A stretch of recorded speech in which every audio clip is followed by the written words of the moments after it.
There are a lot of very important systems in the world today that, with even a little bit of critical analysis, don't really make that much sense.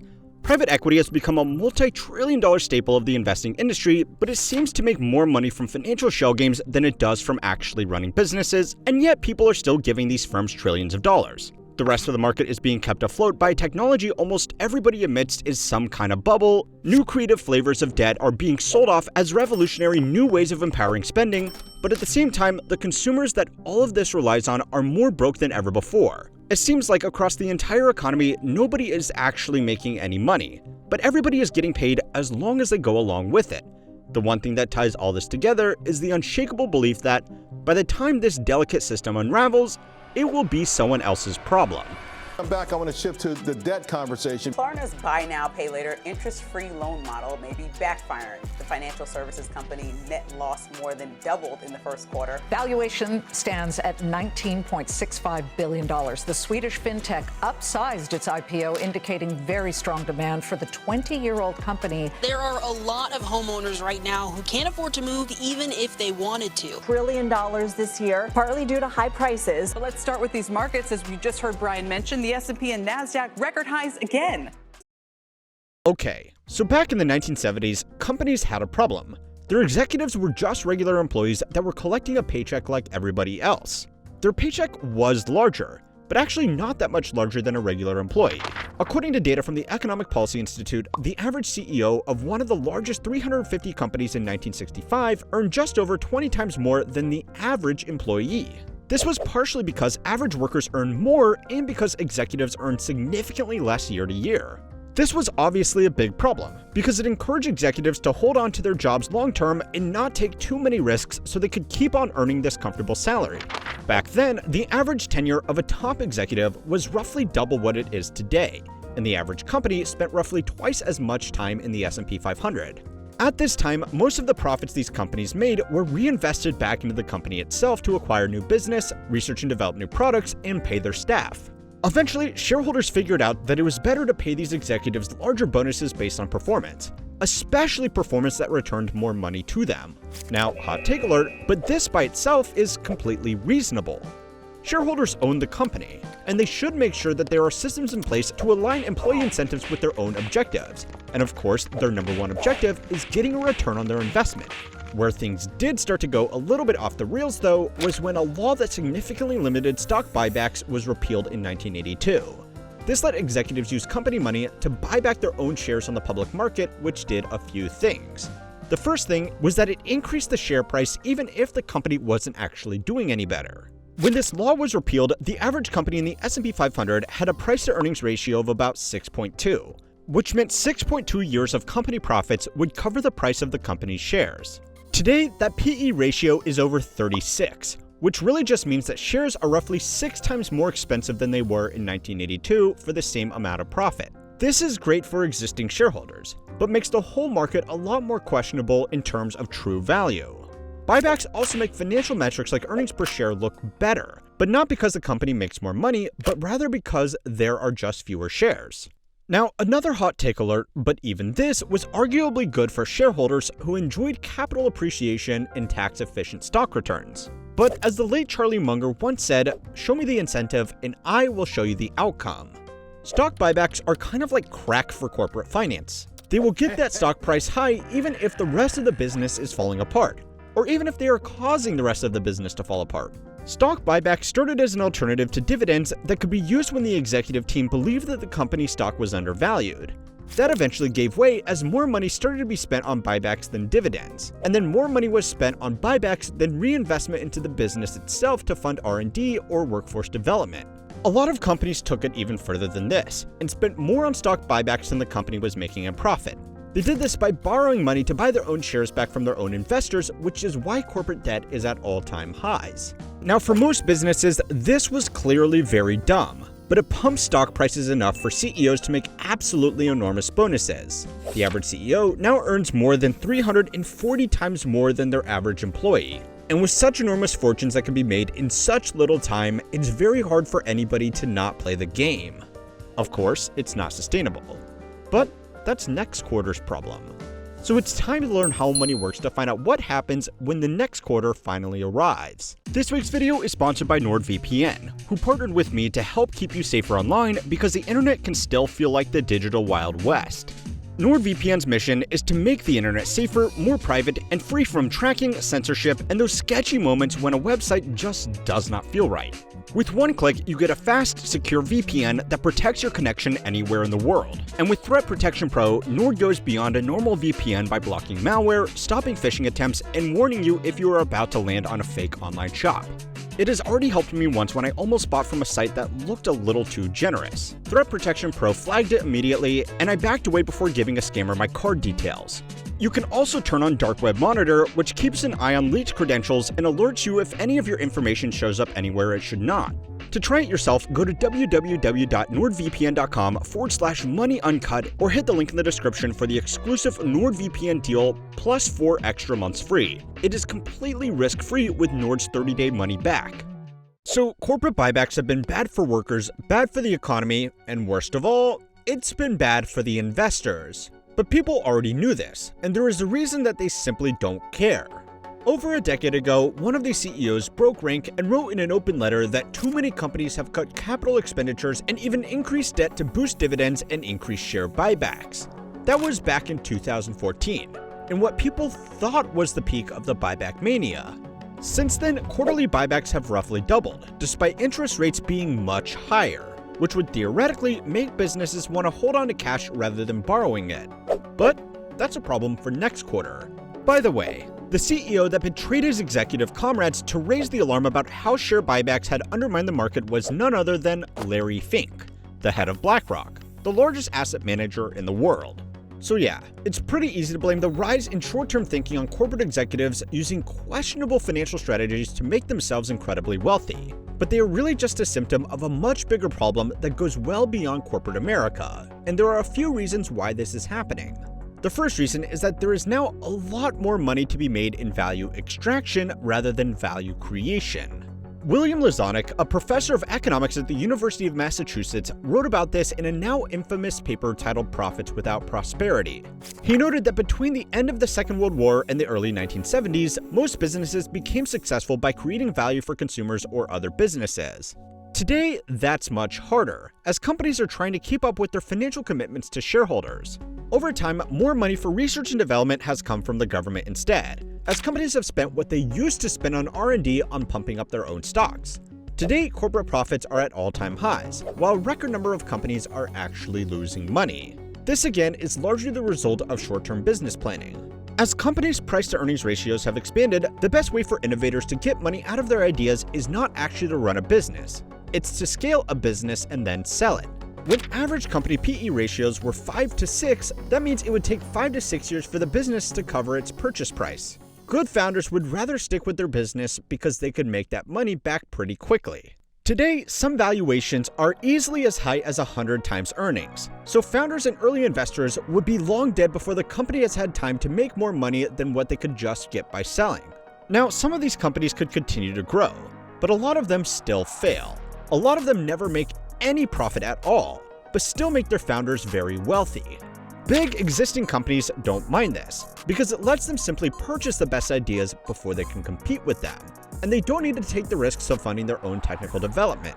Even still, the net earnings of the largest listed companies in America is claiming the highest share of GDP in history, which in plain English means corporate profits make up more of our economy than ever with the exception of early pandemic stimulus. So where are these profits coming from? Well, there are only 2 customers left who still have money to fund these profits. The first is very wealthy people who have, so far, benefited from stretched asset values, but we spoke about them in last week's video. If there is, I don't know, some kind of shakeup that impacts asset markets, these people will cut back on their spending, which could create a bad feedback loop. Lower spending by the only people who can still afford to spend, leading to lower company earnings, leading to market drops, leading to further reduced spending. Of course, the market can stay irrational for a long time, but this is one of the risks of having too much economic activity dependent on a small group of people. But don't worry, there is a backup. The other big spender is the government, who either directly through contracts or grants or indirectly through other spending has been such a big driver of corporate profits that you probably didn't even realize that I mixed up these charts. They're the same picture. Through contracts, schemes, deferments, subsidies, incentives, co-investments, bailouts, financial protection programs, offsets, bonuses, grants, public-private partnerships, guarantees, and intellectual property awards, there are limitless avenues for businesses to make money off government spending. This is not to mention new initiatives like the potential cryptocurrency reserve, which will also largely benefit institutional asset holders. But that's a whole different discussion. Now, to be fair, regardless of party, over the last 50 years, the government has become an incredibly lucrative customer. Just federal government expenditure now accounts for more than a third of our GDP, which is higher than even the total war economy of 1944. Other countries like the UK are higher, but here in America, we also have significant spending done by state governments as well, so it's not an entirely fair comparison. Business executives are not the only people guilty of looking out for their own short-term interests at the expense of wider long-term consequences. Government programs that put money into people's pockets, create employment, and promise to solve big problems are really easy to announce. But once they are operating, they are really hard to roll back, because nobody wants to be the politician laying off workers ahead of the next election. As Lazonic noted in his article, this has over time created a system of profits without prosperity. And now, even those profits are balancing on a delicate system of speculative wealth and unsustainable government spending. So yeah, I guess we gotta talk about it. The Doge in the room. Now, the disappointing part of all of this is that almost everybody agrees that cutting back on government spending is a good initiative that should make businesses less reliant on taxpayer money and the economy as a whole more fiscally sound. But we have now built such a big debt-filled house of cards on such a precarious system that walking these programs back will take meticulous planning over years, if not decades, to avoid any runaway economic complications. Impulsive sweeping changes done over the course of weeks to grab some headlines is exactly the same kind of short-term thinking that got us into this mess in the first place. Realistically, the biggest source of fat that can be cut is the various cost-plus contracts awarded to companies with immense lobbying pressure. Even those cutbacks should be done slowly and carefully, and probably not be overseen by one of the biggest beneficiaries of government funding. We have asset markets reaching record stretch valuations, held up by record corporate and government debt, which can no longer rely on genuine household spending because their savings are at record lows and their debt is also at record highs. Now, this kind of short-term planning is nothing new. Human nature did not change in the 1970s. And before this turns into another episode of Angry Stickman points at historic financial data, the more important question is, what can be done about this? You should probably acknowledge that if you ever find yourself as a CEO of a major public company and you had the opportunity to secure a lucrative options package by doing a share buyback, you would probably do it. I mean, I know I would certainly do it. Executive compensation has become so generous that just 1 or 2 years of these bonuses can set your family up for generations. And if the company crashes and burns after that, it really doesn't matter. For you. Kinda sucks for the employees though. The same basic truth is true for starting a company. It doesn't need to be a viable business anymore. It just needs to shake things up that it gets it acquired. There are buyouts that happen every single day that would also comfortably set people up for life. Now, the solution to these problems are the same old boring solutions to almost every problem in corporate America. Regulate the financial fuckery that the CEOs are allowed to pull with their own stocks and control corporate consolidation. If people can only get rich slowly, then the next quarter becomes their problem again. The last big problem is that a lot of people in leadership positions in businesses or the government have become extremely old. There is no point thinking about next quarter if you aren't going to be alive for it. Buy now, pay later companies now have over $500 billion worth of debt on their books, according to estimates from industry groups. The exact number is harder to track than something like total credit card debt, because these companies are not required to record their lending practices in the same way. Either way, this is an especially concerning amount of money, because by design, buy now, pay later loans should only last 8 weeks before they are paid off in a predictable installment plan. But new research and company confessions have revealed what you probably already knew. People aren't really paying off their Klarna account. They are just using it as a new way to make their month go a little bit further at the end of their money. Most of the largest buy now, pay later companies are barely 10 years old now. But in that time, they have been able to scale rapidly thanks to a combination of generous investor funding, a tech bro attitude towards regulations, and a service that was appealing to people who didn't want to go through a formal credit application process, for whatever reason. The argument was that these companies weren't giving out loans. They were just letting people split up their purchase into smaller payments made over a set time period. And if everything was done properly, the users wouldn't even need to pay interest. But now, after giving out quick, easy not loans to anybody who could download an app, the companies are pulling a shocked Pikachu that their not debt is not getting paid back. Now, consumer debt defaults are on the rise everywhere, but BNPL has its own risks that could make this a whole lot worse than people not being able to split up their Costco hot dog into 4 easy payments. On the surface, buy now, pay later services are not a drastically different financial product to a credit card. Both let you make purchases now and let you pay it off later. Both offer interest-free periods if you make your payments on time, and both have been embraced by companies that want to sell you shit because they make it easier to spend money you don't have. Now, it's true that both of these financing options have extremely high interest rates and fees if you don't make your payments on time. And while buy now, pay later companies tend to try to hide these risks, I hope it isn't shocking to you that delinquent, unsecured consumer debt is considered very risky, and therefore attracts a high interest rate. But for financial tools that seem so similar at face value, there is one big difference that people tend to overlook.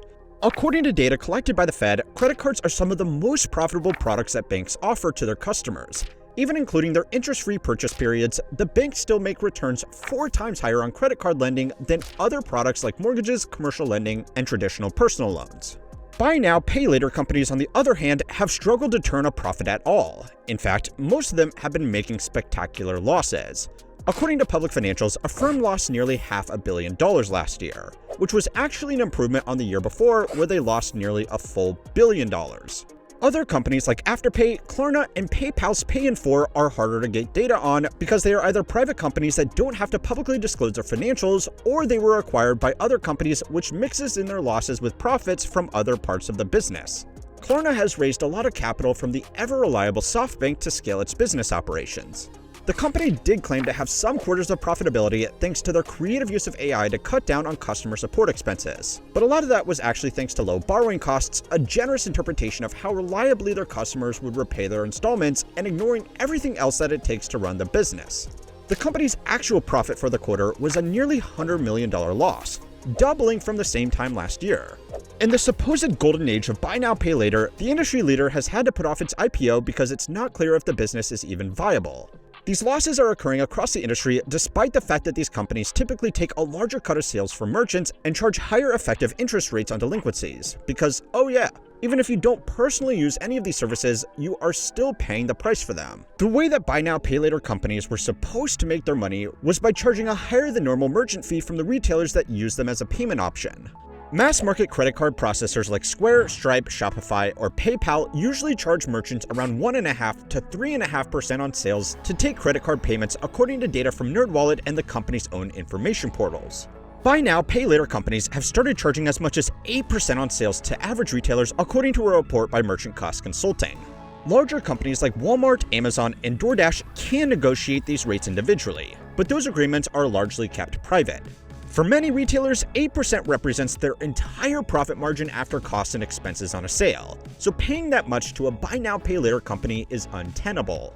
The problem is that the merchant agreements of buy now, pay later companies forbids retailers from passing along these fees to customers, so they have an option: either make no profit on sales through platforms like Klarna, or raise prices for everybody to cover this new expense. Now, the third option would be to not offer these payment options at all. But companies don't want to do that for 3 simple reasons. The first is that buy now, pay later customers are the perfect kind of customers. According to industry data, they are much younger than formal credit card users, spend more impulsively, and have purchasing power thanks to being able to split up their payments. A report published by the Harvard Business Review found that after consumers started using buy now, pay later services, they were 17 to 26% more likely to make a purchase. Not only that, but their average purchase was 10% larger than it was with normal payment methods, leading to an overall increase of 30% in discretionary spending. A 30% increase in spending on non-essentials is not something that the average household can reasonably afford right now, especially amongst the groups attracted to BNPL. For people who can get access to them and use them responsibly, credit cards are an overall better value proposition. They have more flexible terms, they have better reward programs, and they can help users build up their credit. They are also more strictly regulated because they are officially classified as a debt. Buy now, pay later companies have so far dodged that official classification, which means they are not as tightly regulated, which means they can give credit to people who would otherwise struggle to get it. Now, this is not to say that credit cards are some flawless financial product. They too can easily let people spend money they don't have on they don't need. But there are more rules about responsible lending. Since BNPL applications don't show up on official credit reporting records, it also lets particularly self-destructive users pull some impressive financial maneuvers. People can get a credit card and apply for BNPL loans at the same time without each of the lenders knowing about the others. They can then use their credit card to make their BNPL payments, stretching out the period between purchase and actually needing money by more than 4 months. Now, maybe there is a finance bro justification about the time value of money here, but let's be honest. People are either doing this because they are incredibly financially irresponsible, or because they have no other choice. The cost of living has outpaced most people's incomes. Eventually, this is going to catch up with us. But for now, people are stretching things out for as long as they can using financial gymnastics like this. Buy now, pay later has become just another tool to delay the inevitable. According to an industry survey conducted by LendingTree, one of the fastest growing purchase markets for these services is in groceries. So yeah, it's easy to characterize people using services like Afterpay as reckless consumers. And there certainly are people being irresponsible. But a lot of this excess spending is really just people who couldn't afford to keep up. Even back in the good old days of 2023, a study conducted by the Fed found that more than half of BNPL users took on these loans because it was the only way they could afford it.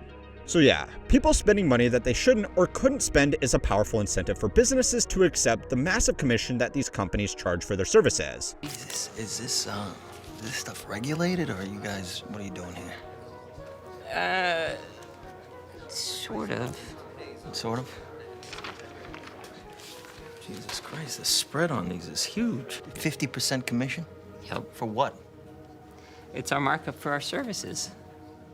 Anyway, if all of that wasn't good enough, these services collect a lot of data on their customers and act as a sales platform for brand partners, pushing deals and special time offers directly to individual consumers at specifically tailored times. In the early days of companies like Afterpay, they started out almost entirely as a sales platform, running events like Afterpay Day where partner retailers could run sales in a big online event. This has become less of a priority as the companies are now first and foremost a payment provider, but they still use it as a way to justify their business as a sales driver instead of just a fee generator. Klarna was once valued at over $45 billion, and investors didn't care as much about profitability problems because there was the potential for incredible profit if they became the default payment choice for a new generation. But that hasn't happened. The money these companies raised was primarily used to fund research and development, server hosting, salaries, and fancy offices with ping pong tables. But by now, hopefully you are seeing the problem. The money that actually got lent to people didn't come from investors in the business. It was borrowed from institutional lenders and then loaned out to customers. Now, this isn't unusual. It's the fundamental system behind all banking. But good middlemen should be able to get more from this group than they need to pay back to this group. The problem is, these services suck at lending. Picking on Klarna again, because they are one of the few companies that have had to publicly release their financials so far, they have made $182 million in interest income in the first quarter of this year, coming from people who missed payments and had to pay penalties. In exchange, they had to pay $130 million in financing costs, which sounds like they should have made more than $50 million in gross profit just from lending. Except that people who are paying interest on late BNPL loans are not exactly the best borrowers. The company also lost an additional $136 million in loans that it considers unrecoverable. This means they actually lost about $85 million in one quarter, with a generous interpretation of their consumer losses. Credit cards aren't perfect by comparison, but banks are slightly more careful with who they will lend to. Banks can also raise cash at lower interest rates from individual depositors, and they can make money off people who aren't delinquent by definition. For a business that's predatory, they kind of suck at being predatory. For particularly desperate consumers, these businesses have become an alternative to payday lenders who also have similarly low lending standards. The only difference is that payday lenders charge exorbitant interest rates that made up for the risks and then some. Buy now, pay later companies can't really do that, because that would further tarnish their reputation as a fun little alternative to #treat yourself and think about the problems later.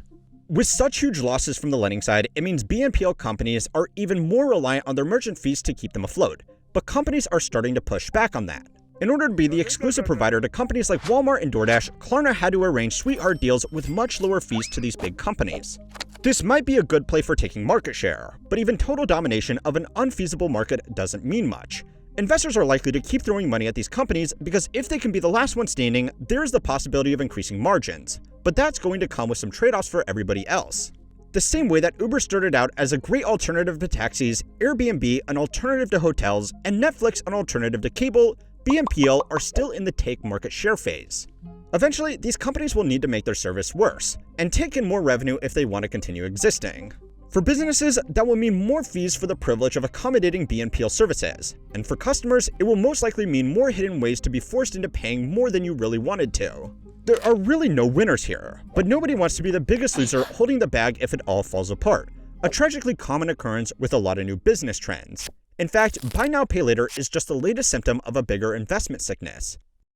The biggest companies that you never heard of make billions of dollars every year by inserting themselves as wholesalers, distributors, licensors, or aggregators getting between you and the factories that make your stuff. The only problem is, everybody kind of hates middlemen, which is why entire industries have been created from the ground up to cut them out. By offering direct-to-consumer, peer-to-peer, direct selling, disruptive, streamlined outlet platform solutions to make consuming everything an easier, faster, and cheaper experience. The only problem is, it never really works. And in our venture capital-fueled rush to cut out the middlemen, we have just created even bigger ones. Simply put, we cut out the middleman. So we design our own frames, we work directly with manufacturers. Yeah, we cut out the middleman and voila! Uber on Monday said it's cutting 3,000 more jobs in a second wave of layoffs. More and more Americans are cutting out the middleman in the prescription drug industry. We cut out all of the middlemen. No wholesalers, no middlemen, no distributors, no importers, just direct to your front door. So last month, the online coupon code extension Honey was exposed for basically being a massive fraud that would claim referral revenue from its users' online shopping even if they found no coupons to offer, and even if shoppers were directed to the website from another affiliate that actually did most of the work of selling them that product. They inserted themselves as a useless middleman and allegedly claimed billions of dollars in referral revenue. Now, unless you are living under a rock, you have probably already heard all about this. The original expose video has over 15 million views, and basically every major influencer on the platform has come out to call it the biggest scam in YouTube history. It's a big claim, considering large YouTube sponsors have given unlicensed mental health advice, leaked people's personal data, frozen their life savings, or misappropriated their investments. Hot take alert, but a multimillionaire like Linus not getting his referral revenue from Amazon is simply not as big of a deal as someone losing their life savings on a bank they were told to sign up for by a trusted finfluencer. Now, this is not to defend Honey in any capacity. What they did was clearly highly unethical at best, and will probably be proved fraudulent in the many upcoming court battles headed their way. But you would be forgiven for thinking that the reason it's getting so much attention from YouTubers is because the sponsor was stealing from the YouTubers themselves. The art of good business is being a good middleman. All of the biggest channels on this platform are made possible because at some point they may be able to convince you to buy something. That means they can directly or indirectly be rewarded for that through advertising. The reason this has rustled so many Jimmies is because someone beat them at their own game, even if they weren't playing fair. Now, in the interest of total transparency, this channel is just as reliant on advertising to pay our team as the other big creators. And while we don't take sponsorships from financial firms because of the potential for you to lose your entire life savings, we honestly probably would have worked with Honey if we were offered because just like anybody else, we didn't see anything wrong with them. So alright, with that out of the way, this video is not about the Honey scam in particular. It's about what it represents. If you buy something like this stylish personal neck fan off Amazon, Amazon itself doesn't actually sell the product. It just provides a marketplace and distribution services to a third-party distributor. That third-party distributor buys these products from an Alibaba wholesaler in China who themselves work with white label suppliers who work with manufacturers. Even for a relatively simple piece of consumer junk, there were 5 middlemen between you and the person actually making that stuff. If you include an affiliate link in there, there's 6 different businesses that need to be paid, cutting into the profits or more likely raising the price of what could be a simple exchange. Consumer retail isn't even the worst example.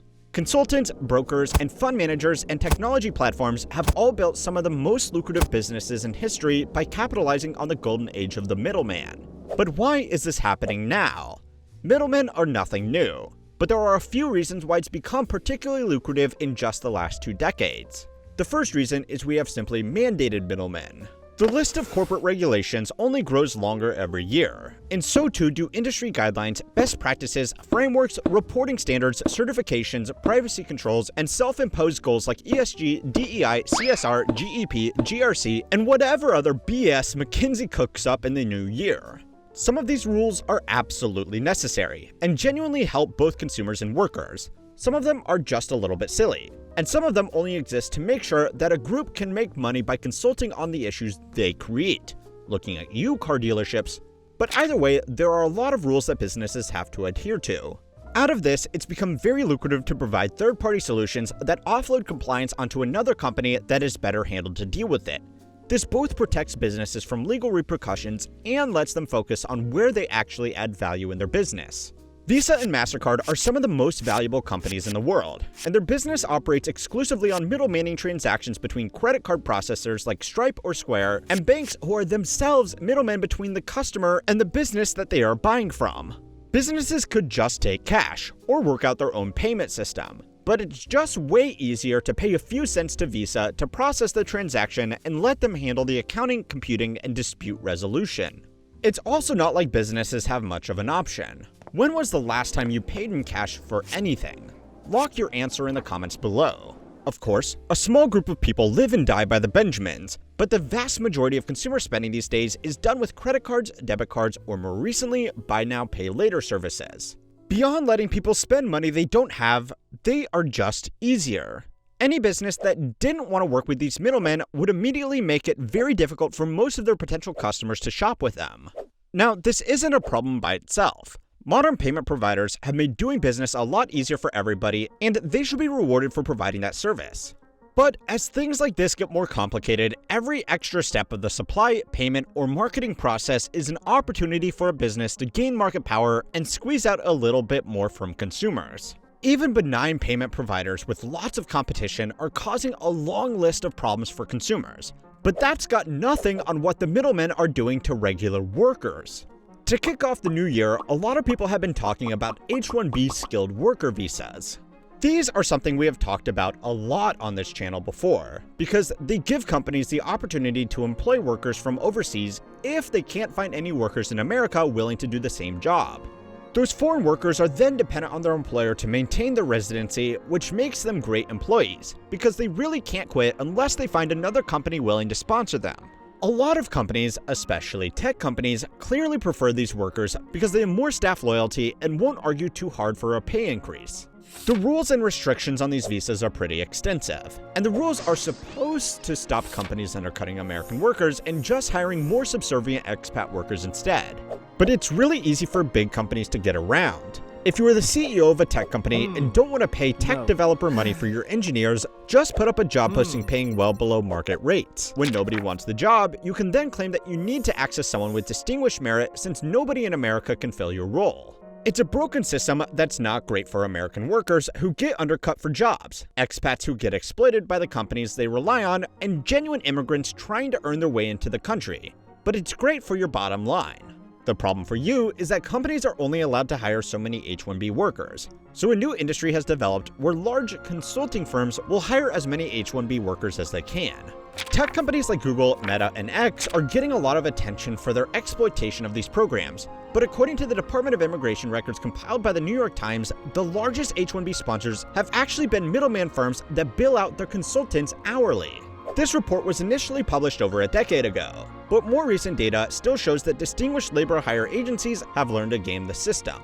This lets companies offload the legal and reputational risk of using these workers onto the middleman consulting firms, and even with a small premium for their services, it's still cheaper than paying market rates for technical skills. But the regulations arms race is only the first reason why we have entered the golden age of the middleman. A long time ago, in an economy far, far away, the closest thing we had to businesses producing products for consumption were smiths, saddlers, coddlers, and other ye olde tradesmen. These workers made things by hand only after an order was placed with them. Given their basic tools and lack of production lines, they didn't have an abundance of goods that they had to worry about finding a buyer for. They just made enough to keep up with orders. This really changed with the Industrial Revolution, and true mass production where consumer goods could be made faster than people could buy them. Over time, the modern business model of a manufacturer selling to a wholesaler who sold to a retailer who sold to a customer started to emerge, because it worked. Before this turns into a How History Works video, every step of this process has a part to play in making sure commerce is conducted smoothly. There have been hundreds of startup companies that have sold themselves on using a direct-to-consumer model to cut out the middleman. Even the biggest direct-to-consumer startups with the most investor money like Casper Mattresses, Bonobos Tailored Clothing, Movement Watches, and Everlane Fashion have either faced significant financial difficulties, been acquired by a traditional retailer, or gone out of business entirely. The YouTube channel Modern MBA did a great deep dive on Casper Mattresses in particular, analytically pulling apart their broken business model. If you're interested in thorough business analytics, I'll leave a link to his channel below. The point is, effective middlemen don't actually make businesses less efficient. If anything, they actually make the whole process too efficient. The manufacturer's job is to make stuff as efficiently as possible. The wholesaler buys from the manufacturer in advance to make sure that they have consistent cash flows. And the retailer handles customer service and sales, but relies on the wholesaler to make sure goods are available to sell. The wholesaler may look like a useless middleman, but they are a buffer to make sure that manufacturers don't have to worry about who they are going to sell their junk to, and retailers don't have to worry about not having enough junk to sell. That's the idea anyway. Some companies are big enough that they can be both the retailer and the wholesaler, which is why Walmart and other big box stores will be able to outcompete local independent retailers. Now, eventually, these companies figured out that it's cheaper to do the manufacturing offshore, which meant supply chains got longer and more complicated, making the job of the wholesaler even more important, and potentially more profitable. Today, the only retailers that can really compete on value are major corporations that integrate wholesale into their operations, or get around it altogether. This has given them more market power over both producers and consumers because the barriers to entry into these markets has become so much steeper. We aren't living in the golden age of middlemen because there are more of them. In fact, it's actually because there are less of them.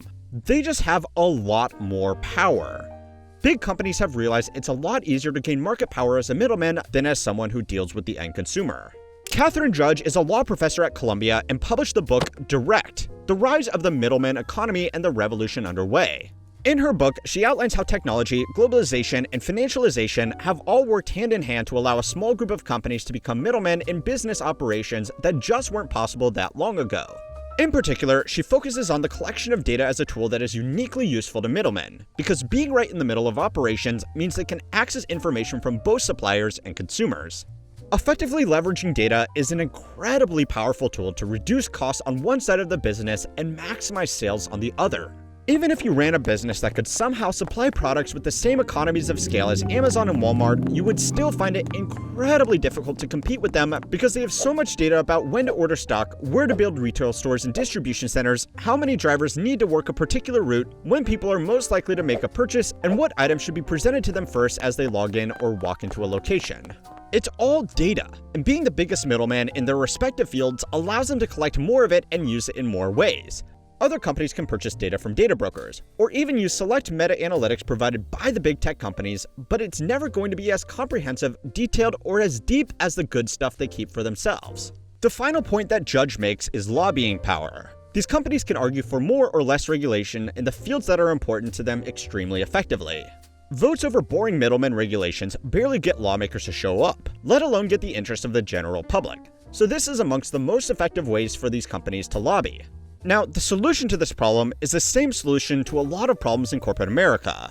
Clamp down hard on companies with too much market power, especially those that are not as obvious as the Googles and Facebooks of the world. There is one industry that has taken this middleman process to the extreme, and that is finance. Private equity and broad asset managers have become some of the most powerful middlemen in history. If you pay any attention to financial news, you've probably heard the same line every time the stock market has a little whoopsie-daisy. $58 billion wiped off the exchange today. $136 billion was wiped off. $5 trillion in value had been wiped from the markets in just 3 weeks. Yeah, that's right. Every time green line does not go up, we are told some company or the market has lost, destroyed, or wiped out however many billions of dollars. But alright then, where does that money actually go? It might not surprise you to learn that headlines like this are written more for shock and awe than genuine insight. But the simple truth is that the money doesn't actually go anywhere, because it never existed in the first place. Sort of. If you can look beyond the flashy headlines like this and actually understand what they are trying to say, you are going to be much better equipped to make sensible financial decisions when everybody else is busy losing their minds and, if they are lucky enough, maybe even their retirement savings too. This basic understanding has probably actually never been more important than it is right now, because the stock market is breaking new records every single week. Nobody knows if or when the party will stop. But what we do know is that, in this particular case, the money doesn't actually have anywhere else to go. $5 trillion in value had been wiped from the markets in just 3 weeks. Gold prices hit a record high on Tuesday. The dream of owning the house with the white picket fence increasingly giving way to white picket renters. You could buy a house tomorrow if the price was right, if the interest rates were where they needed to be. Help for the economy from Washington remains nowhere in sight. So there are really 3 different levels of technical explanation for what happens to money during a crash. The good enough for most people level, the armchair market analyst level, and then the level that considers debt, consumption, and all the different asset markets that are getting kind of weird at the moment. Now, most people don't even get level 1 right, but I promise none of this is as complicated as the financial bros would like you to think. And actually seeing how these markets work is the only way to understand how messed up they really are at the moment. But alright, most of the time when headlines are talking about billions of dollars being destroyed or whatever, what they are really saying is that the market capitalization of a company or group of companies has been repriced. This is just calculated using the number of outstanding shares multiplied by the price the last share was traded at. So for example, Nvidia currently has about 24 billion outstanding shares, and right now those shares are trading at a price of about $170, which gives the company a market cap of $4.1 trillion. If for some reason tomorrow people decided to start trading Nvidia shares at $85, then it would have the market cap of the company and you would inevitably see headlines about Nvidia losing $2 trillion. But they didn't really lose $2 trillion. They were just revalued using this very crude calculation. Now, technically, this could actually help Nvidia's ongoing business operations. Since the AI boom, the company has been doing a lot of share buybacks. Well, they will use their profits to buy company stock off existing shareholders to take it out of circulation. They are only supposed to do this when management thinks the company is undervalued. So if their stock halves in price, they will get twice as many shares for the same money, which should be a good thing, right? Well, this is assuming, of course, that they aren't just doing stock buybacks to drive up an already hyped up stock. Part of what is making the current stock market so strange at the moment is that by far the biggest net purchaser of shares in these companies are these companies. According to the Fed's Z1 financial accounts, households made net purchases of about $100 billion of stock in 2024. This was dwarfed by listed corporations that did over $625 billion worth of net buying, meaning that companies were buying 6 times more of their own stock than actual stockholders were. Now, that doesn't seem great, but it's actually worse than it sounds. The whole point of a stock market is that it's supposed to be a place where companies can go and sell their shares to raise money to fund business operations. This net sales figure also includes the company subtracting from this net number by conducting IPOs. The total gross value of stock buybacks was over $1 trillion within 2024 alone. It just so happens that companies also raised about $375 billion in the same year. Now, this has helped to increase market capitalization by driving up share prices, but that's not even the biggest problem. It will actually get more important later on as we go into how asset markets are supposed to function. But for now, for level 1, a market crash is just a readjustment in market capitalization. Unless a company is planning to sell its own stock to raise money to fund future projects, its day-to-day market capitalization shouldn't impact its performance. Market capitalization is kind of like GDP. It's a number that we use a lot because it's sort of easy to calculate, and it's good enough as a rough indication of if things are going in the right direction or not. Now, a lot of people, when they learn this, take it to mean that market cap is irrelevant. A $10 banana is no better than a banana that's on clearance for $5. And while that's true, a sudden price drop on anything can be an indication that there is something rotting away beneath the surface. So, for the next level of understanding, you need to do what the journalists writing the headlines aren't willing to do, and actually follow the money.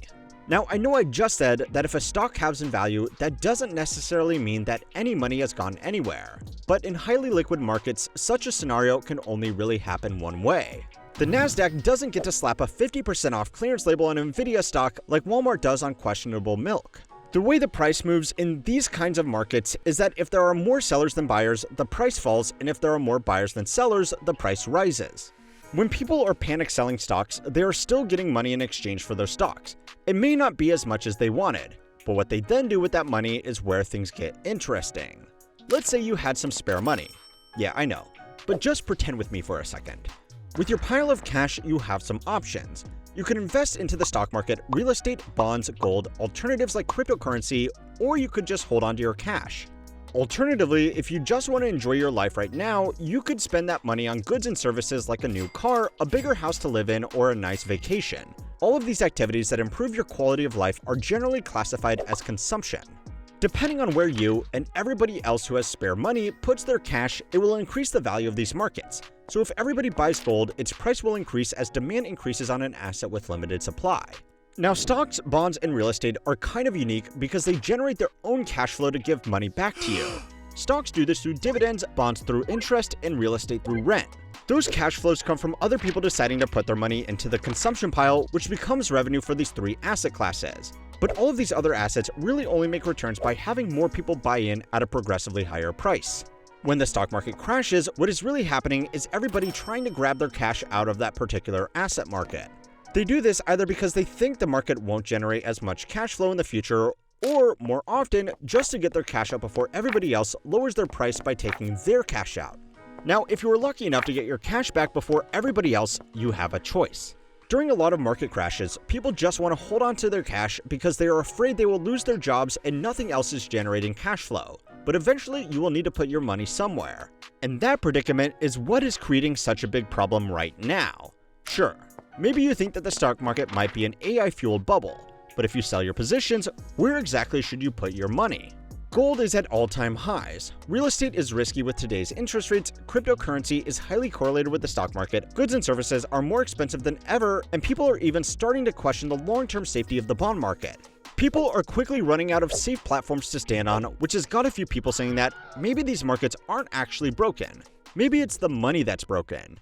The way that money flows in and out of these markets can have a big impact on the way that you live your life, even if you don't actually have that much in any one of these respective piles. Increasing housing prices have become a defining financial problem of young generations as people can't afford a place to start their own lives or their own families. House prices have outpaced inflation by a lot, which I know is not exactly shocking to most of you, especially if you have watched any of the dozens of videos we have made about the structural problems and broken incentives in the housing market. But the key here is that when we measure price increases relative to inflation, we are only measuring relative to the consumption pile here with the consumer price index. The problem with this is that it doesn't reflect the changing gaps between these other money piles. Real estate, for example, has grown faster than consumer prices, but relative to fixed assets like gold, it's actually gone backwards. An article published by Jonathan Hobbs, a chartered financial analyst, compiled this data to show that if you were paying for the average American house today in gold, you would be spending about half as much as you would have been back in 1991, and roughly a quarter of what you would have been paying in the early 2000s. Now, the article itself used this data to build a case for just buying gold, but the reality is basically any assets would have had the same effect. If you were paying in S&P 500 indexes, the relative fall in house prices would have been even greater. So there are two lessons from this. One is that investing is important. I hope you already knew that. But the deeper lesson here is that it's become much easier for people with lots of money in these piles to buy basically anything they want from these piles. There is only so much money that people can spend on consumption, so wealthy people naturally throw the rest into one of these. As they have grown, they've provided more money to people who own them, and since most of them were already maxing out what they could throw into consumption, they put even more back into these piles, creating a feedback loop of wealth generation. A basic look at the historic numbers makes this pretty clear. Market returns over the past 60 years have averaged just over 10%, and inflation has averaged just over 4%. If you include taxes, this generally means if you can consume less than 4% of your invested assets annually, you can live forever without touching your principal. This basic arithmetic is the foundation of things like the financial independence retire early movement. But for extremely wealthy people who can easily afford to live on less than 4% of their net worth, they can compound wealth faster than they can spend it. Now compare this to most people who earn their income by selling their time. Most wage increases are indexed to consumer prices if you are lucky, which has been the slowest growing one of these piles. This has made it harder and harder for the wages to compete when both groups want to put their money into the same area. A lot of what the wealthy are buying is different from what working people are buying, but there are some areas where these cross over. Real estate is just the most obvious and socially destabilizing example of that. The reason this is happening now is that the growth in these asset piles has become unprecedented.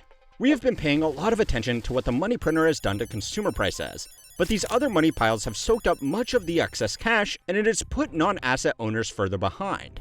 Now, the point of this is not that inequality has become worse. You already knew that. But a new problem coming from that is how these increasingly consolidated markets are behaving.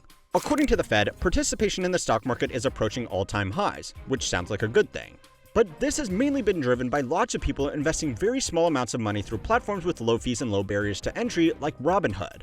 The real money in these asset markets is more consolidated than it has ever been, with the top 10% of households owning 93% of all equities the last time this data was collected at the end of 2024.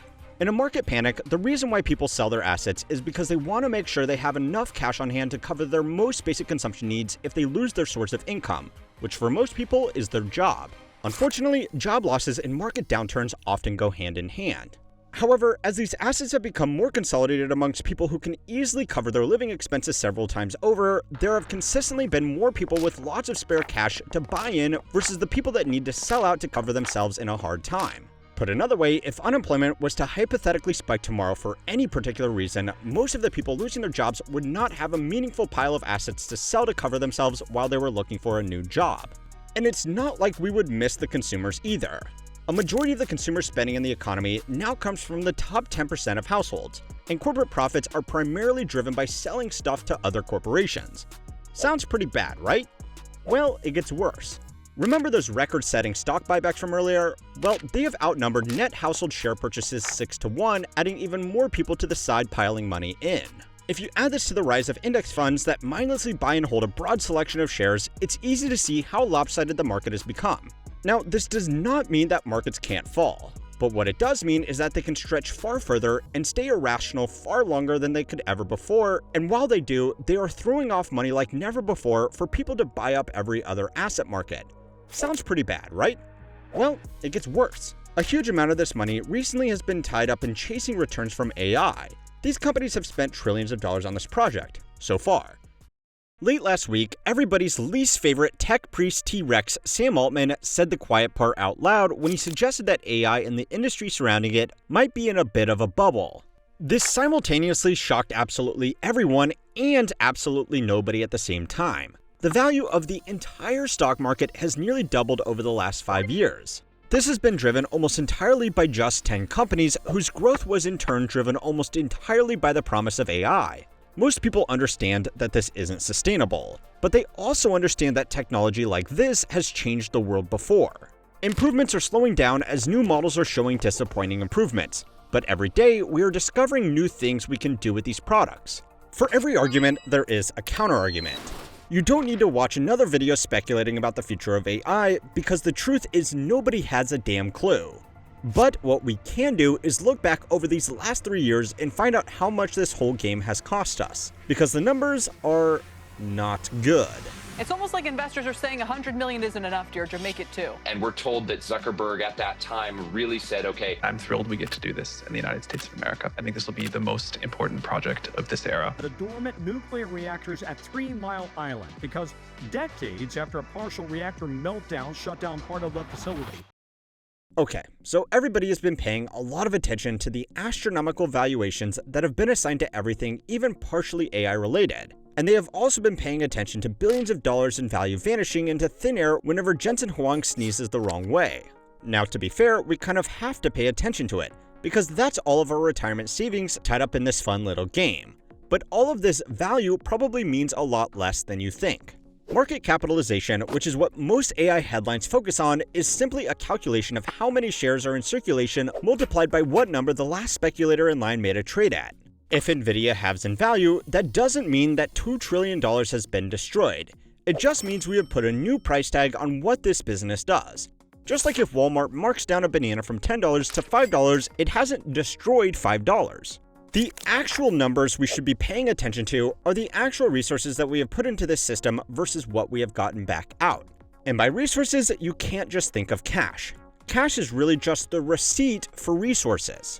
So while dollars are a great unit to tally everything up, what we should instead be keeping track of is how many cold, hard, tangible Age of Empire style resources we have used to fuel this one particular tech tree, because only then can we find out if this is really making the world a richer place.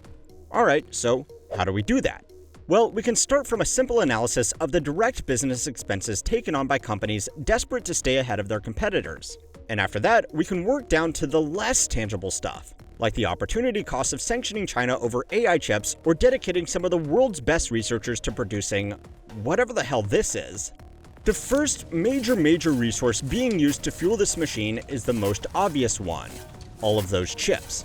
In our Amazon video released just a month ago, the tally for AI capital expenditure amongst just 4 of the top tech companies had reached $200 billion for the year and $60 billion for the most recent reported quarter alone.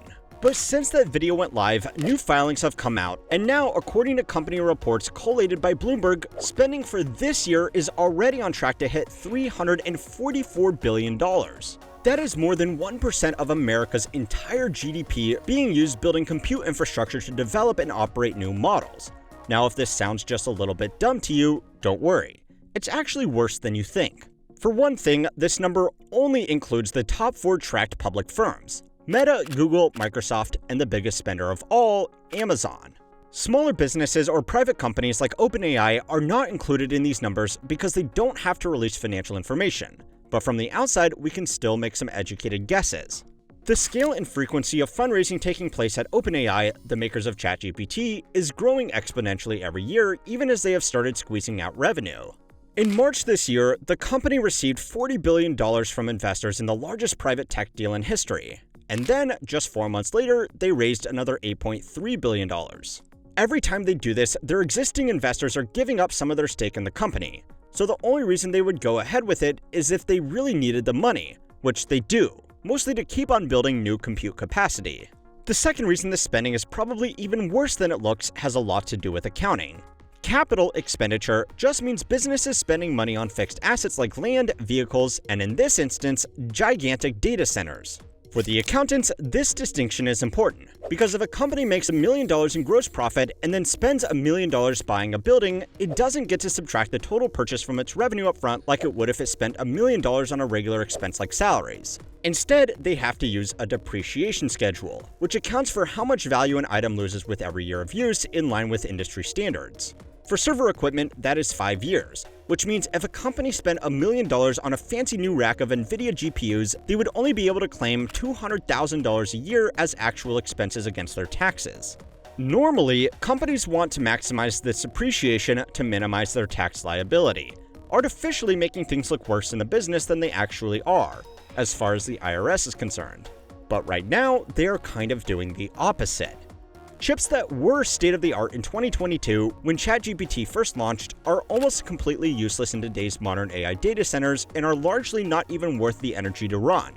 It's highly unlikely that the billions of dollars in chips that they are buying right now are going to take 5 years to fully depreciate, even though that is what it's going to say on their official financial statements.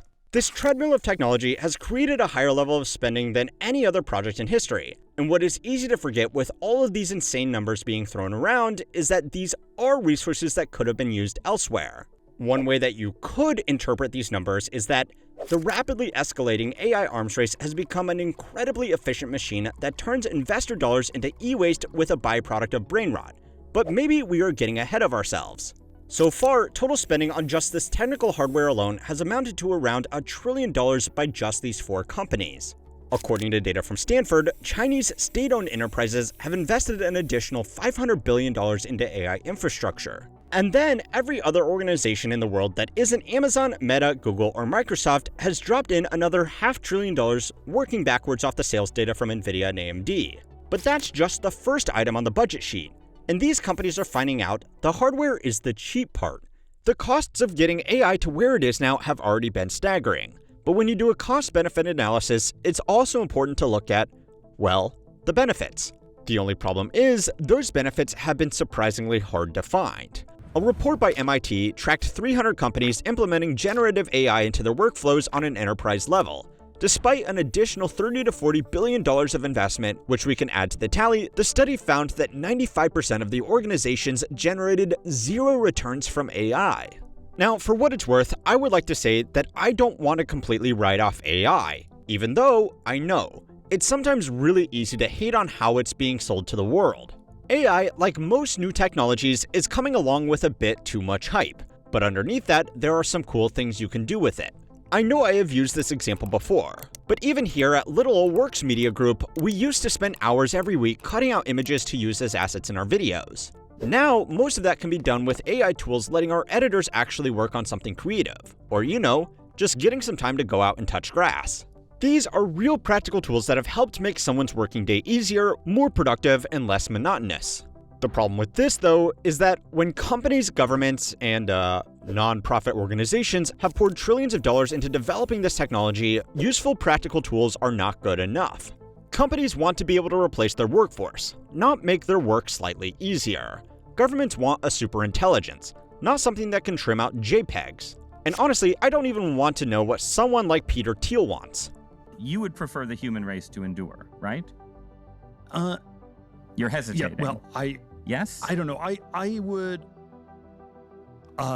yes. Okay. But whatever these grand ambitions end up being, the bill is adding up. And we haven't even got to the big expense yet: energy. Earlier this month, a group of AI researchers started making headlines after they returned from a tour of facilities in China. Their claim was that America had probably already lost the AI arms race, not because China had better technology or researchers, but because they had an actual functional electric grid. According to the Department of Energy in a report, the foundation of America's electrical grids were built in the 1960s and 70s, and a lot of the infrastructure is still being used today, well past the end of its intended life cycle. China has industrialized much more recently than we have here in America, so while our grid is barely holding on, they have had the advantage of practically building theirs from scratch with more modern technology.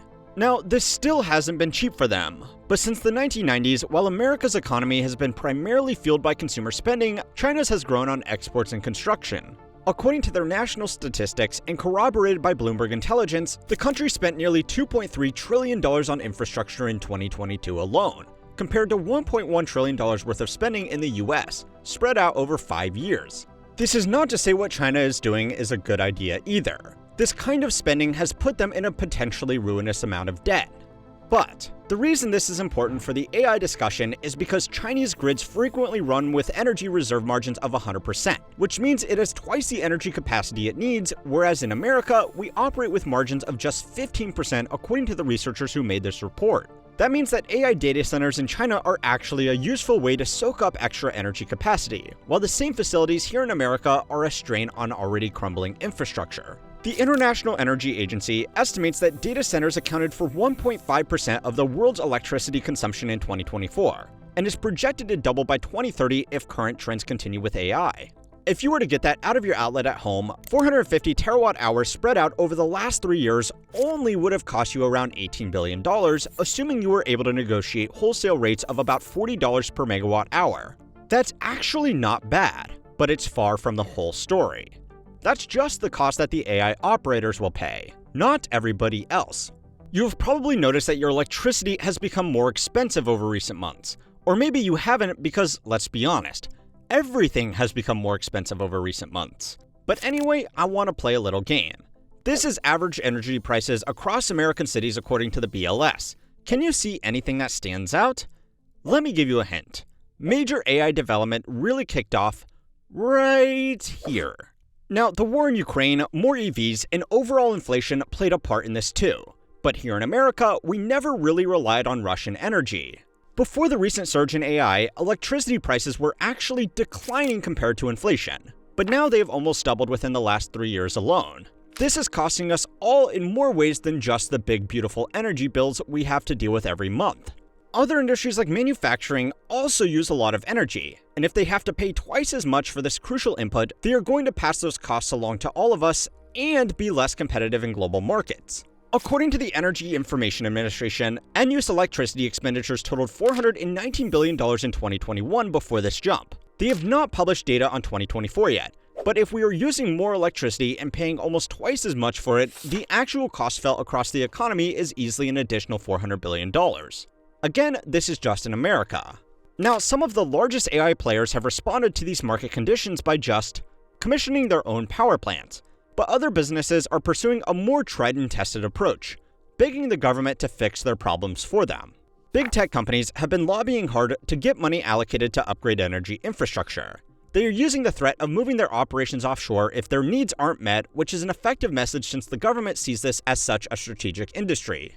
Now, if we end up getting a better electrical grid because some big tech companies wanted it, maybe that might actually be an example of political lobbying accidentally doing some good.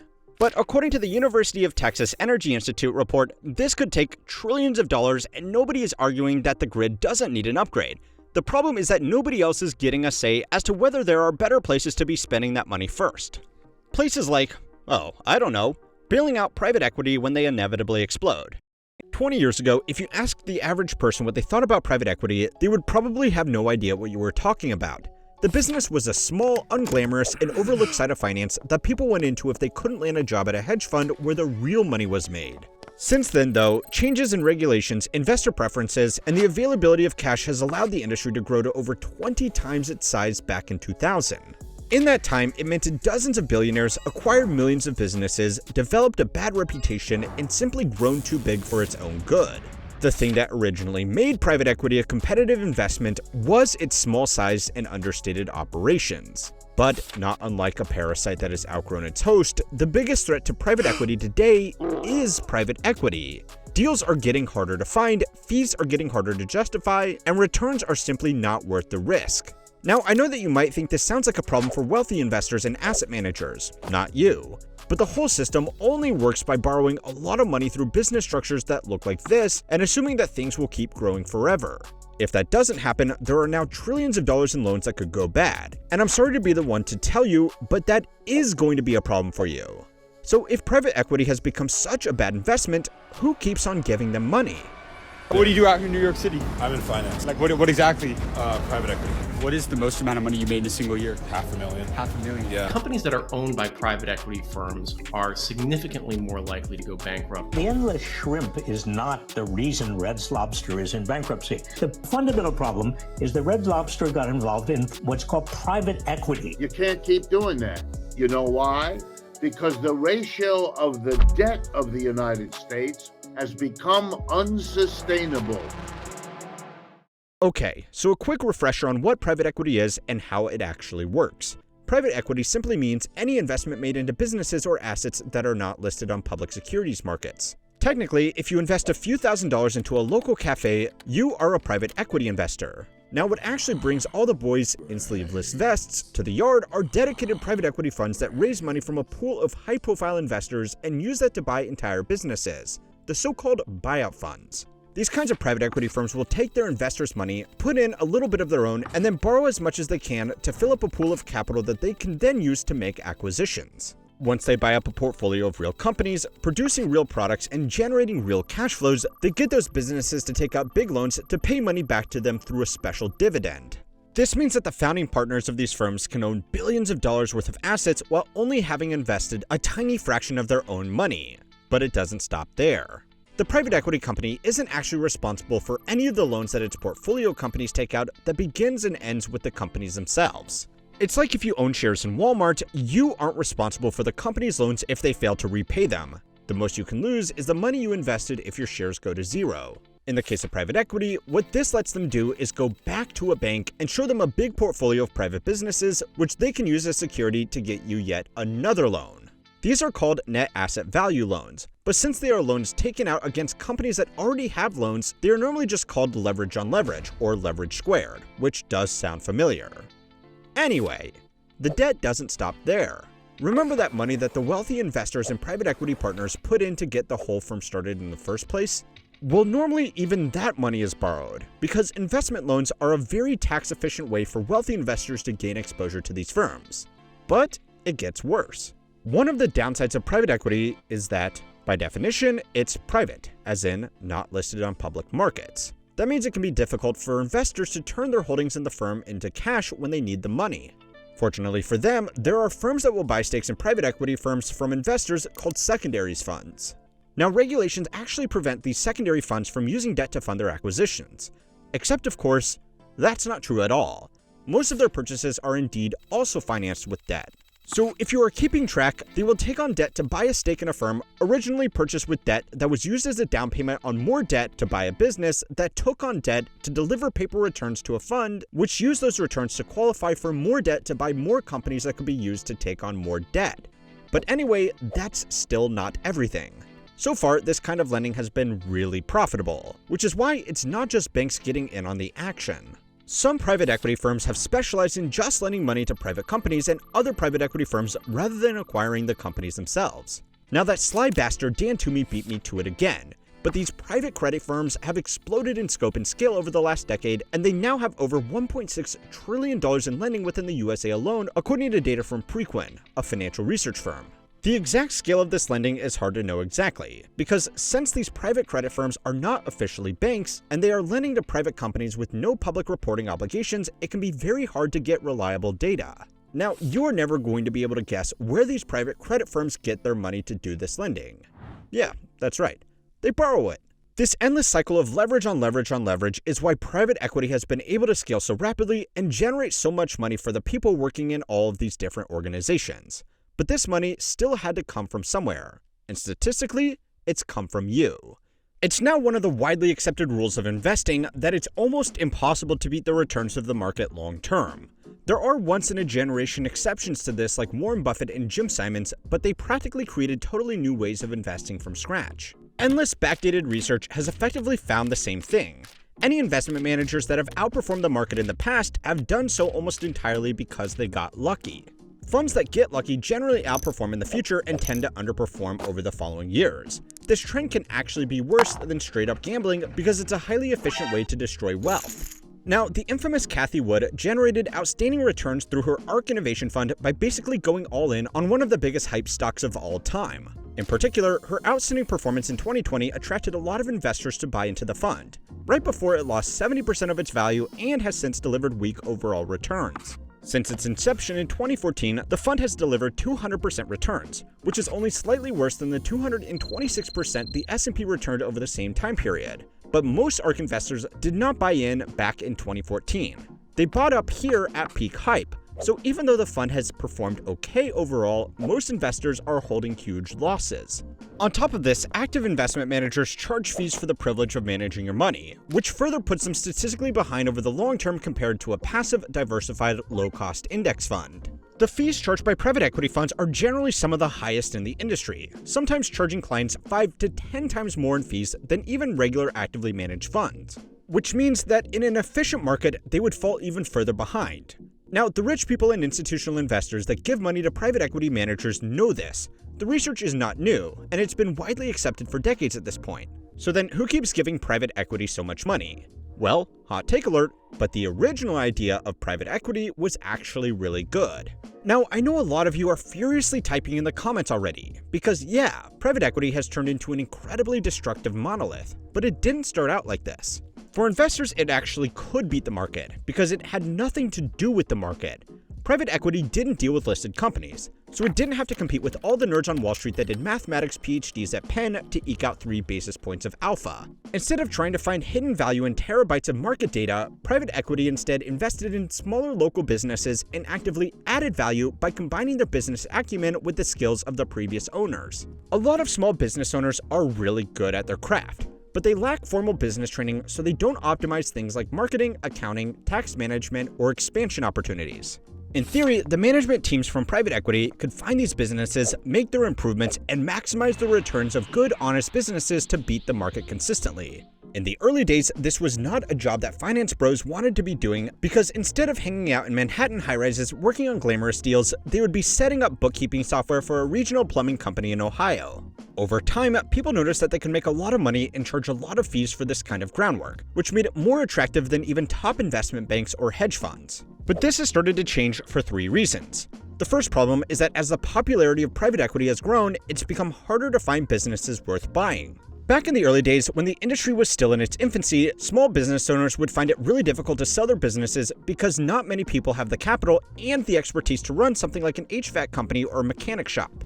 Because of this, private equity firms could normally acquire a business for just 2 to 3 times their annual earnings, meaning even if they didn't make any improvements, they would theoretically be making strong returns just for maintaining operations. But as more firms got into the game, the people selling their businesses had more offers coming in, which meant new PE firms had to make bigger and bigger bids to secure acquisitions.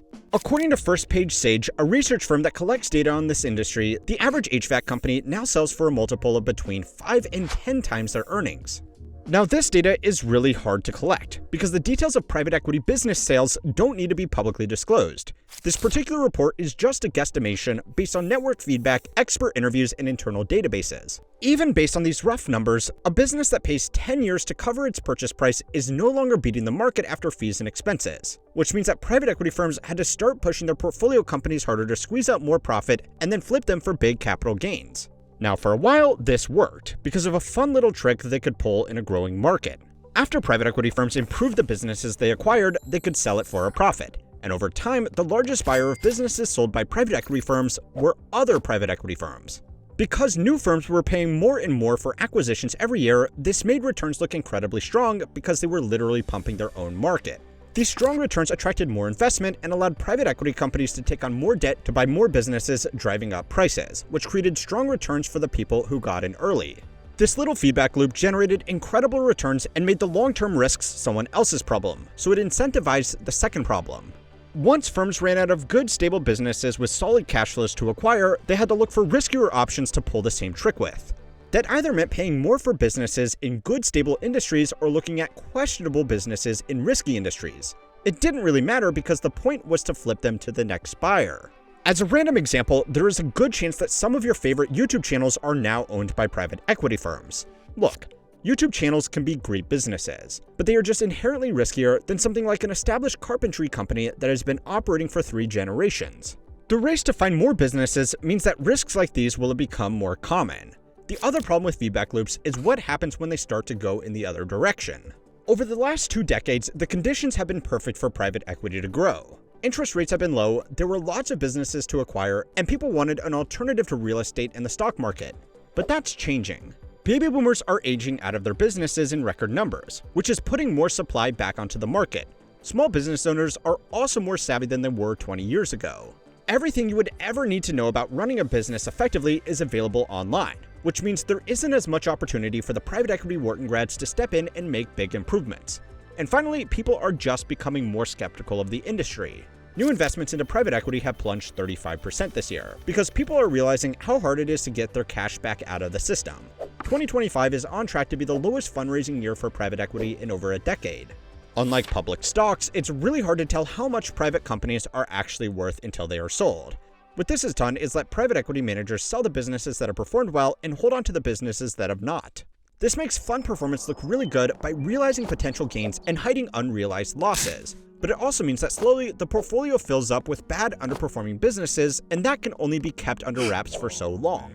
If enough investors stop investing, then private equity will lose their biggest buyers, which are other private equity firms. Another group that has been doing well are the secondaries firms. These were the firms that would buy stakes of private equity investors for a discount to give them liquidity when they needed it. In a surprising twist, some of the biggest groups getting out of private equity right now are colleges with large endowments. Harvard in particular has billions of dollars invested in private equity, and for some reason it needs to raise a little bit of cash right now, so it's selling its stake to anybody that will buy it. If new investors can buy discounted shares in buyout firms from panic sellers, then there isn't really any reason why they would invest in a new fund without a discount. Now, that actually shouldn't be a problem. The firms could just focus on improving the businesses in their portfolio and accept slightly lower returns for a little while. The only problem is that great big web of debt from earlier. A lot of private equity firms need to keep flipping through businesses to maintain repayments to various lenders, and if nobody is buying, that can turn into a very big problem very quickly. Now, if there is any good news, it's that there is one niche of private credit that is doing very well. Distressed debt strategies have had their best year ever with over $21 billion raised for funds looking to make emergency loans to businesses going through bankruptcy. So, that's a good sign.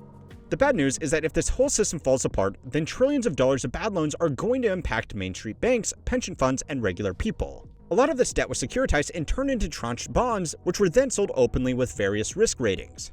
By layering the debt, private credit firms could offer low-risk, low-return bonds and high-risk, high-return bonds all from the same source of debt. By design, wealthy investors and the fund managers use a lot of debt because it means they don't actually have to invest that much of their own money to make big returns when things are doing well. But it also means that they don't stand to lose much if things fall apart either. Now, fortunately, this is not as big of a structural issue as mortgage-backed securities were in 2008. But if a PE slowdown can't be managed carefully, it could massively disrupt the market for small businesses, just like the subprime mortgage crisis disrupted the market for real estate. But wait, there's more. The last 2 years, the value of everything from G-Class Mercedes to Rolex Submariners, luxury handbags, and trading cards has taken a huge hit. Basically, if you saw a luxury product in a sketchy ad from some guy trying to sell you a dropshipping course, it's probably halved in value. If you are ever feeling bad about your own personal financial choices, go and watch finance brokers try to unwind someone who has $150,000 in negative equity on an electric Hummer that they purchased with an 8-year loan to rent out on Turo. It should make you feel much better. But I am sorry to tell you that these things might be starting to turn around for these douchebags. We are re-entering a market where Bitcoin is breaking all-time records, stonks are only going up, and Dogecoin is worth more than Nintendo, Delta Airlines, or the Ford Motor Company. In a market where prices only go up, you better brace yourself, because people are going to say that just about anything is an investment to convince their customers, to convince their partners, or just to convince themselves. But that doesn't matter, as long as they can't convince you. That is how I could justify spending $11,000 on a first edition pack of Pokemon cards from Logan Paul. That watches are actually not just fashion, not just a statement about who you are. I have been collecting these bags for a minute. They're also a great investment. I'm sorry. You owe about $190 left? Yeah. All right, Hummer EV. Did you see my other Hummer video with the guy that was like $100,000 upside down? Yeah, that was, yeah. Alternative investments do have a lot of attractive qualities for sophisticated investors that know how to effectively use them. Assets like commercial real estate, patents, private equity, distressed debt, commodities, and even some collectibles have been purchased by wealthy people as part of their broader investment strategy because they do actually have a few advantages. The value of these assets are often uncorrelated to the return of the stock market, which means that if you are a wealthy individual that loses their job during a market crash, you won't have to sell your investment at record low prices to stay afloat because some of your alternative investments should still be doing fine. If you just had investment in equities and lost your high-paying job in a market crash, you might be forced to sell your shares at the bottom of the market, which, as the finance bros say, is not awesome. Some alternative investments also let their investors have more control over their value. If you own a boring, old, well-diversified stock portfolio, there isn't much you can do to make the whole stock market more valuable. If you own a piece of commercial real estate or even something like artwork, you can market it, or do it up, which might help improve its sale price. Alternative investments also generally have less competitive markets. If you are trying to find an edge in the market for stocks or bonds, you are going up against teams of quantitative analysts from Jane Street and Citadel Securities who did a 4-year math program at MIT just to eke out 5 basis points of alpha. You might actually know something about a niche alternative investment that does genuinely give you an edge without it bordering on insider trading, because the Securities and Exchange Commission really doesn't care about what happens in these markets. Now, if you are an industry insider, that could be a really good thing.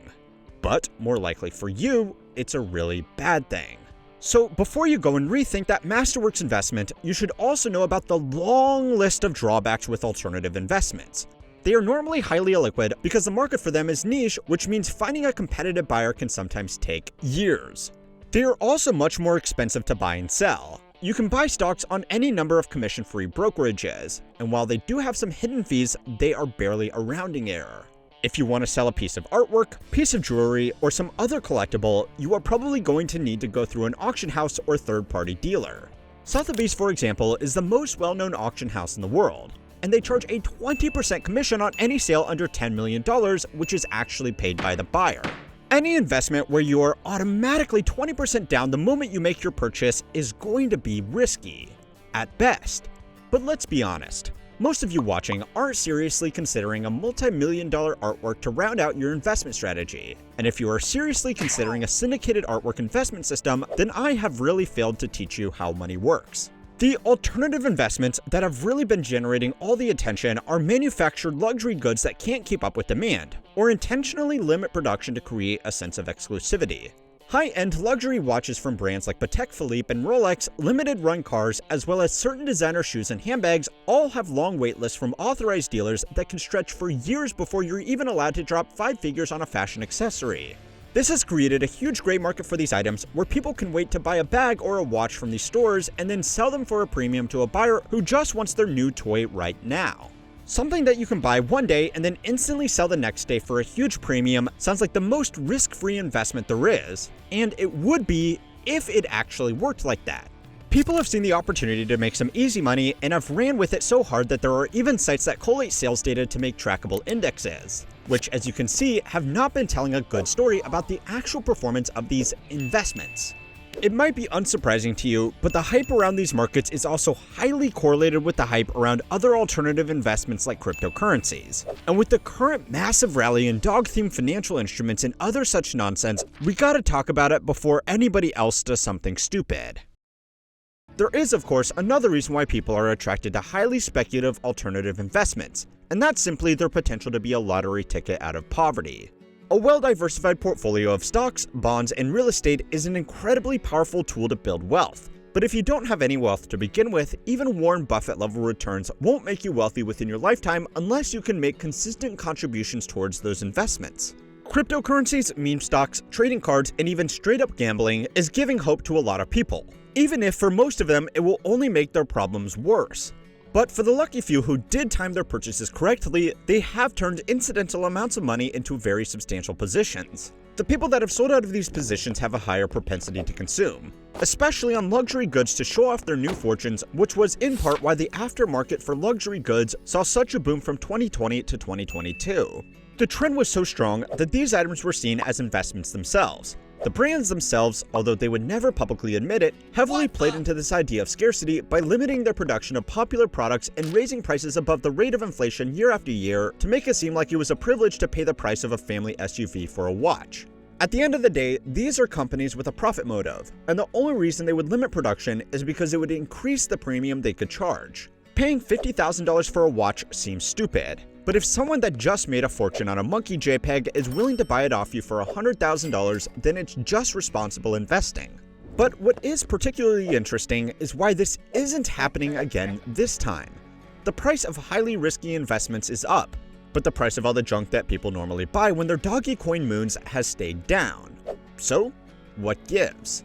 The logical answer is that sports betting and meme coin speculators have suddenly become very fiscally responsible. And instead of blowing their profits on babbling goods to show off their newfound wealth, they are prudently investing it into a structured portfolio to provide them with a stable return.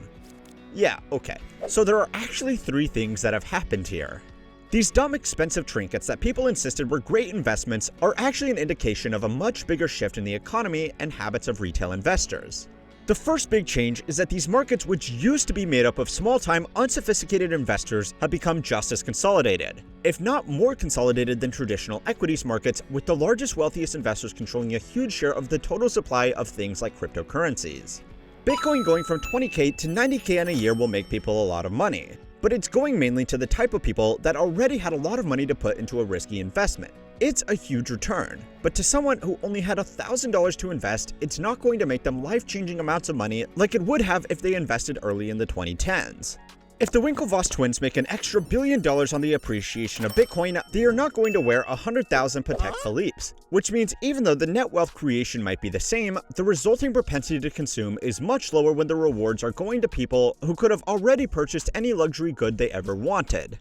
For many of the small investors who want a chance to make life-changing amounts of money from their limited capital, the boat has already sailed on Bitcoin, which is why people keep falling for rug pull after rug pull on the promise that this time will be different, because they simply need the chance. The reason that people are making these gambles is also different.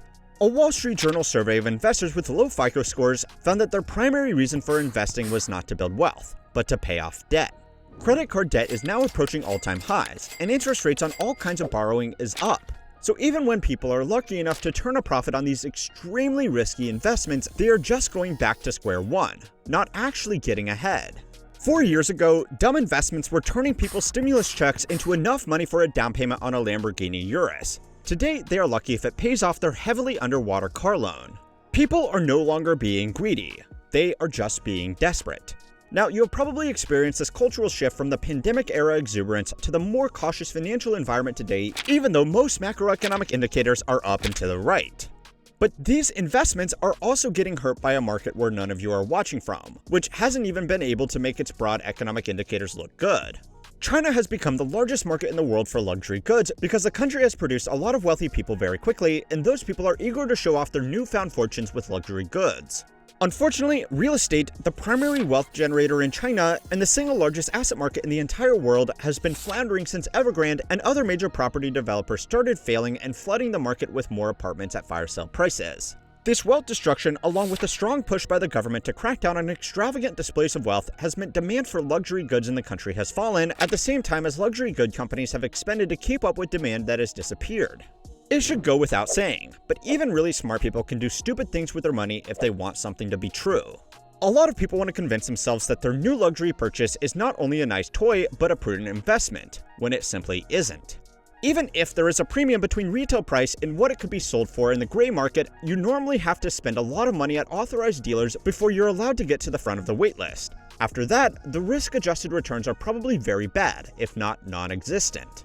If you want to invest your money, invest your money. If you want to buy something nice to treat yourself by buying something nice, treat yourself. Don't compromise and do both poorly.